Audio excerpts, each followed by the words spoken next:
Science is in an interesting period right now. It's actually got to a stage where it's moving at a truly incredible rate. I mean, never before do I remember day-to-day discoveries. Week to week was something, month to month was pretty average, but day-to-day now, science is changing. Scientists say there's nothing that we're working on that seems to follow the rules and the laws that we were dealing with yesterday.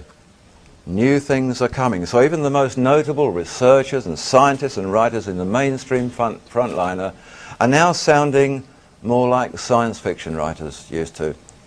And their work and their discoveries is in fact seeming a little preposterous to that breed of people whose vision is constrained perhaps by what they perceive to be the limits of plausible achievement. The people who feel that it was all learned, done and dusted with passing that last exam. We've just been celebrating, and maybe that's the right or the wrong word, but we've just passed the 50th anniversary of the DNA discoveries by Crick and Watson. Ever since that time, ever since the 1950s, and in fact since the days of Albert Einstein himself, physicists have been searching for something which they define as the holy grail of physics, the holy grail being the ultimate quest, the ultimate relic of something that they're looking for. And they've never known quite what it was, but they know that it's there.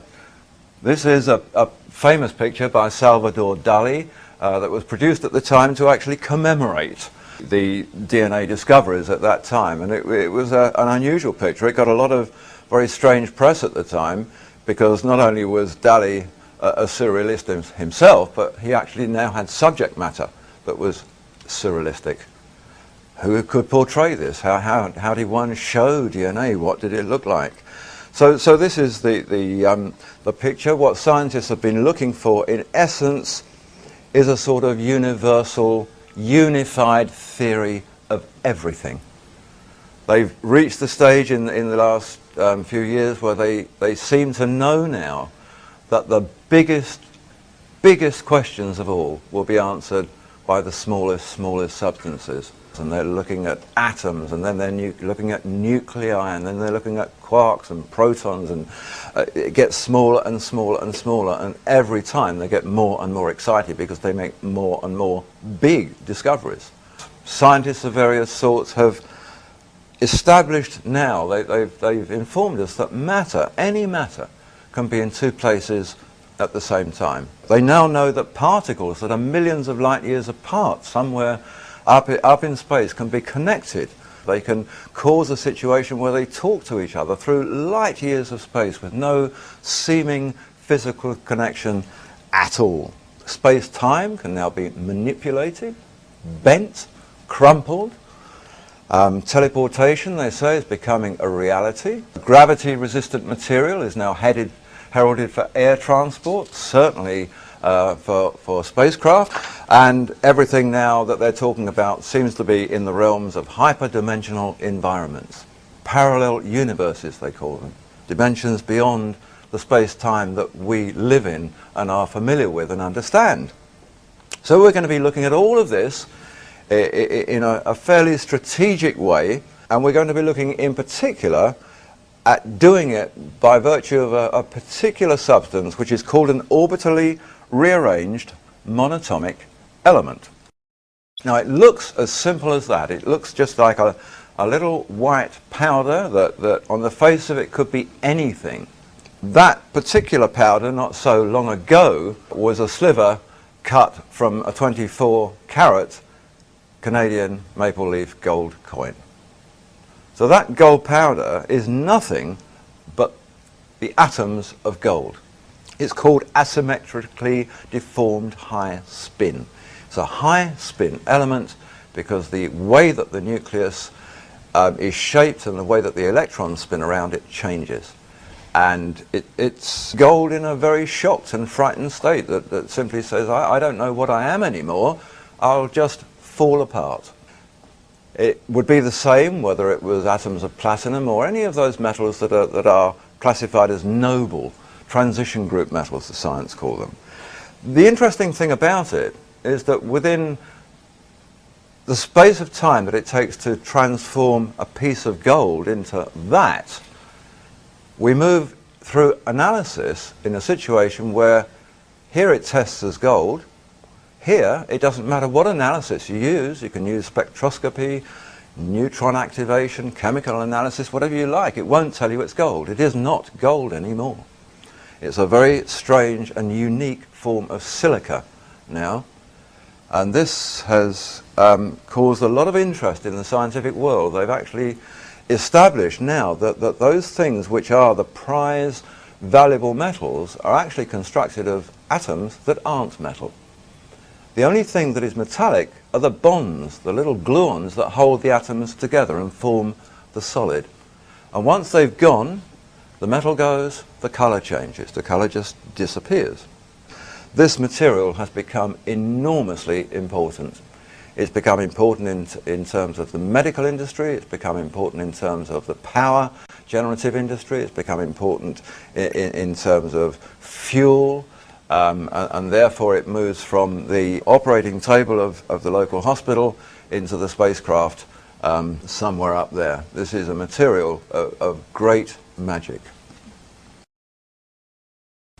In today's world, the Institute for Advanced Studies in Austin in Texas has described these materials as exotic matter. It can think of no better way to explain them. They're exotic. They conform to no rules, and that they're not like anything else they've ever known. They are not on the periodic table of elements. Science has never known about them until the last few years. Nano is a word that you'll be seeing a lot of. It is a form of measurement, it's a new measurement, and it simply means 1/1,000,000th of a millimetre. Minuscule proportion, and this is where they're making the biggest discoveries about the universe. When Lost Secrets of the Sacred Ark was first published, and that was 10 months ago, there were scientists claiming then that there was no such thing as monatomic gold. Well, that was their view then. These are some of the things that we get in today's scientific press. There is masses of this information, all about monatomic gold, about nanowires made from monatomic elements, and about their uses in various forms of technology, how important they are, how they can communicate with each other, how they resonate with DNA, how they will contain and attract energy. It can't reconfigure itself as metal. What it actually is little strings of atoms, like the top picture there. They're called clusters or microclusters. Scientists are calling these wires now. They're really like DNA strands. They group together in little clusters, like the bottom part of the picture, and form these little clusters. So what we're seeing in the powder that we were just looking at, every grain of that powder is one of these clusters at the bottom. Little groupings of single atoms just hooked together, but not by anything metallic. The reason that these scientists hadn't heard about it a few months ago was that they weren't the scientists that were working on it. Scientists now are incredibly busy, busier than they've ever been before. They are so wrapped up in what they're doing and their new daily discoveries that the physicist in this room here wouldn't have a clue what the chemist is doing in his room down the corridor. Neither of them would know what the botanist is doing in the office across the road. So when these things come to them from other areas, they're surprised. It's new to them. The silly thing is that it doesn't take a lot to understand that whatever you're researching now in any of these fields, you have to keep abreast of what's going on in the other. You know, I make the point very often that even a little leaping insect, which is biology, knows that it's got to jump, which is physics, to feed, chemistry, on another plant, which is botany. So, you know, even the insect knows that the link between the sciences is very important.